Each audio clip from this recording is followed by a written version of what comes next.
কখনো গ্রিনল্যান্ড দ্বীপ কিনে নেওয়া, কখনো পানামা খাল দখল করা, আবার কখনো কানাডাকে মার্কিন মানচিত্রের সঙ্গে যুক্ত করে সামাজিক যোগাযোগ মাধ্যমে পোস্ট দিয়ে সমালোচনার মুখে পড়েন মার্কিন প্রেসিডেন্ট ডোনাল্ড ট্রাম্প। দ্বিতীয় মেয়াদে ক্ষমতায় এসেই সীমান্ত সম্প্রসারণমূলক কথাবার্তা বলছেন ট্রাম্প। এমনকি মার্কিন স্বরাষ্ট্র দপ্তর একতরফাভাবে মেক্সিকো উপসাগরের নাম বদলে করেছে গালফ অব আমেরিকা। সোমবার গুগলও এই সিদ্ধান্ত অনুযায়ী তাদের ম্যাপে নাম পরিবর্তন করে দিয়েছে।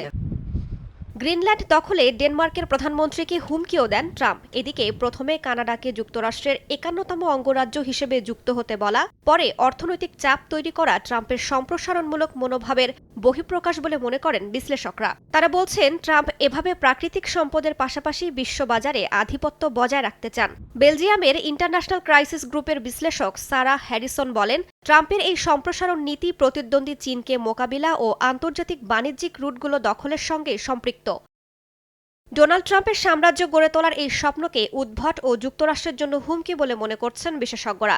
অনেকে এটিকে যুক্তরাষ্ট্রের ৩৭তম প্রেসিডেন্ট রিচার্ড নিক্সনের ম্যাডম্যান থিওরির সঙ্গেও তুলনা করছেন। ১৯৭১ সালে ভিয়েতনাম যুদ্ধের সময় মনস্তাত্ত্বিক এই কৌশল ব্যবহার করে পরমাণু অস্ত্র ব্যবহারের হুমকি তৈরি করেছিলেন নিক্সন। ট্রাম্পও এই দ্বীপ ও দেশগুলোকে ভয় দেখানোর চেষ্টা করছেন। সামরিক শক্তি প্রয়োগ করে অঞ্চলগুলো সত্যি সত্যিই তিনি মার্কিন নিয়ন্ত্রণে আনতে চান কিনা তা নিয়েও সন্দেহ প্রকাশ করেন সারা। তবে ট্রাম্পের এই সম্প্রসারণ নীতি যুক্তরাষ্ট্রের জন্যই হুমকি হয়ে দাঁড়াবে বলে মনে করছেন কেউ কেউ।